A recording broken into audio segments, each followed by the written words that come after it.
Hi dear students, ഇന്ന് നമ്മൾ company അക്കൗണ്ട്സിൽ issue of ഷെയർസിന്റെ മറ്റൊരു ഭാഗമാണ് ഡിസ്കസ് ചെയ്യുന്നത്. അപ്പോൾ അതിൽ നിന്ന് നമ്മൾ നോക്കുന്നത് issue of shares at premium എന്ന് പറയുന്ന ഒരു ഭാഗമാണ്. അതിന്റെ ജേർണൽ എൻട്രീസ് നമ്മളെപ്പോഴും കറക്റ്റായിട്ട് ഓർത്ത് വെക്കണം. നമുക്ക് ക്വസ്റ്റ്യൻസിൽ ചോദിക്കുന്ന സമയത്ത് എപ്പോഴും ആ ഒരു കണ്ടീഷൻ പ്രീമിയത്തിനാണോ പാർ വാല്യൂവിനാണോ ഇഷ്യൂ ചെയ്യുന്നത് കൃത്യമായിട്ട് മനസ്സിലാക്കിയാലാണ് എൻട്രീസ് കറക്റ്റായിട്ട് എഴുതാൻ പറ്റുള്ളൂ. അപ്പോൾ പ്രീമിയത്തിനാണ് കമ്പനി ഷെയർസ് ഇഷ്യൂ ചെയ്യുന്നതെങ്കിൽ പ്രീമിയം രണ്ട് രീതിയിൽ കളക്ട് ചെയ്യാം. ഒന്നുകിൽ കമ്പനിക്ക് അപ്ലിക്കേഷൻ മണിയുടെ കൂടെ കളക്ട് ചെയ്യാം, അല്ലെങ്കിൽ അത് അലോട്ട്മെന്റ് കൂടെ കളക്ട് ചെയ്യാം.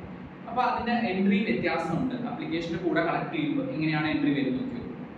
Premium payable with application money ആണെങ്കിൽ the entry will be when application money received. Application money receive ചെയ്യുമ്പോൾ bank account debited to share application money, അതേപോലെ തന്നെ ആ എമൗണ്ട് ഷെയർ ക്യാപിറ്റലിലേക്ക് ട്രാൻസ്ഫർ ചെയ്യുമ്പോൾ share application account debited to share capital and to securities premium എന്നുണ്ടെങ്കിൽ എന്ത് ചെയ്യണം കാണിക്കണം. അതേപോലെ തന്നെ ടു ബാങ്ക് റീഫണ്ട് ഉണ്ടെങ്കിൽ അത് എന്ത് ചെയ്യണം ബാങ്കിൽ ക്രെഡിറ്റ് ചെയ്യണം. അപ്പോൾ ഇതാണ് അപ്ലിക്കേഷൻ മണിയുടെ കൂടെയാണ് നമ്മൾ എമൗണ്ട് പ്രീമിയം എമൗണ്ട് കളക്ട് ചെയ്തെങ്കിൽ നമ്മൾ ഫോളോ ചെയ്യേണ്ടത് എൻട്രി.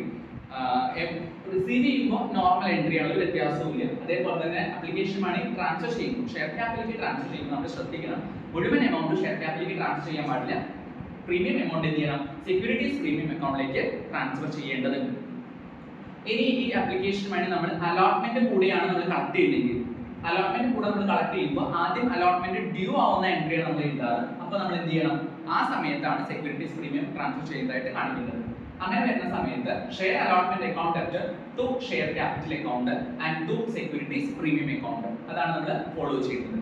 ദെൻ എമൗണ്ട് റിസീവ് ചെയ്യുമ്പോൾ bank account debited to share allotment, ഇതാണ് നമ്മൾ എൻട്രി ഫോളോ ചെയ്യുന്നത്. അപ്പോൾ ഈ രണ്ട് കേസിലും അപ്ലിക്കേഷൻ മണി കൂടെയാണ് നമ്മൾ പ്രീമിയം റിസീവ് ചെയ്യുന്നതെങ്കിലും അലോട്ട്മെന്റ് മണിയുടെ കൂടെയാണ് നമ്മൾ പ്രീമിയം റിസീവ് ചെയ്യുന്നത്. ഈ എൻട്രിയിൽ ചെറിയൊരു വ്യത്യാസം നമ്മൾ എന്ത് ചെയ്യണം മനസ്സിലാക്കി വെക്കണം. ഓക്കെ, ഇനി നമുക്ക് ഇതിന്റെ ഒരു ക്വസ്റ്റ്യൻ, പ്രീമിയം കളക്ട് ചെയ്യുന്നതിന്റെ ഒരു ക്വസ്റ്റ്യൻ നോക്കാം.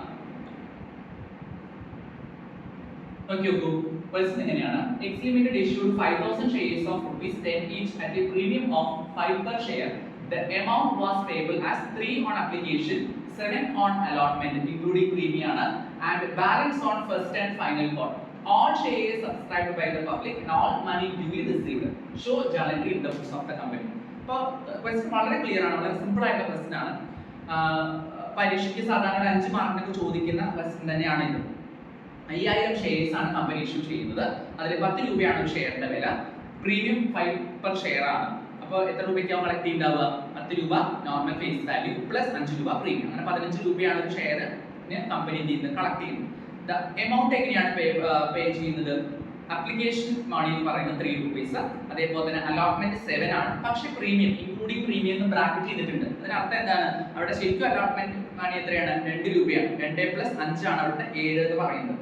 Then balance on first and final call. Balance amount എന്ന് പറയുന്നത് ആദ്യം അപ്ലിക്കേഷൻ 3, അലോട്ട്മെന്റ് 2. ബാലൻസ് എത്രയാണ്? ബാക്കി 5 രൂപയാണ്. സോ 5 രൂപയാണ് first and final call money എന്ന് പറയുന്നത്. നമ്മൾ ഇതിന് എന്ത് ചെയ്യണം? അബ്സ്ട്രാക്ട് ചെയ്ത് എടുക്കണം, മനസ്സിലാക്കണം. Then all shares were subscribed by the public. Public എല്ലാ ഷെയർസും ചെയ്തിട്ടുണ്ട്, സബ്സ്ക്രൈബ് ചെയ്തിട്ടുണ്ട്.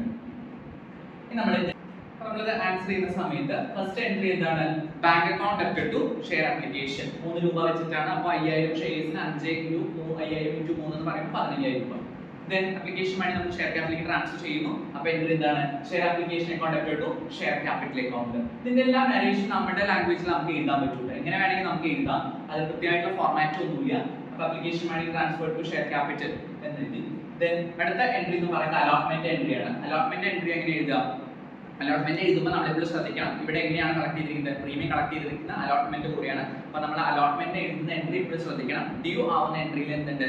സെക്യൂരിറ്റീസ് പ്രീമിയം കാണിക്കും. അപ്പോൾ എൻട്രി ഇങ്ങനെയാണ് വരിക: share allotment account debited to share capital and to securities premium എന്ന് പറയും. അപ്പോൾ അവിടെ എമൗണ്ട് എഴുതുമ്പോൾ പ്രത്യേകം ശ്രദ്ധിക്കണം. Allotment money due on 5000 shares at ₹2 per share and premium 5 per share. 5 രൂപ പ്രീമിയവും 2 രൂപ അലോട്ട്മെന്റ് മണിയാണ്. അപ്പോൾ നമ്മൾ മൊത്തം എന്ത് ചെയ്യണം?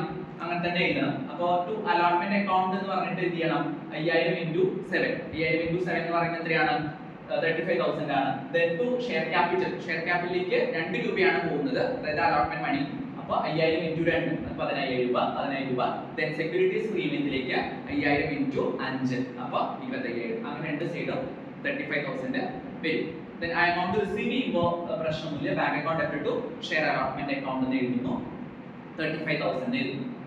Then നെക്സ്റ്റ് എൻട്രി എന്ന് പറയുന്നത് ഫസ്റ്റ് ആൻഡ് ഫൈനൽ കോളിന്റെ ആണ്. ഫസ്റ്റ് ആൻഡ് ഫൈനൽ കോൾ നമുക്ക് 5 രൂപ വെച്ചിട്ടാണ്. അപ്പോൾ നമ്മൾ എന്ത് ചെയ്തു? Share first and final call account to share capital 5000 into 5 എന്താണ് 25,000. then amount receive ചെയ്യുമ്പോൾ first and final call receive ചെയ്യുമ്പോൾ bank account to share first and final call എഴുതി. വളരെ സിമ്പിൾ ആയിട്ടുള്ള ക്വസ്റ്റൻ ആണ്. ഇതൊക്കെ 5 മാർക്കിന് സാധാരണഗതിയിൽ പരീക്ഷയ്ക്ക് ചോദിക്കുന്നതാണ്. അപ്പോൾ ഈ ക്വസ്റ്റൻ മനസ്സിലായിട്ടുണ്ടാവും. Okay, thank you.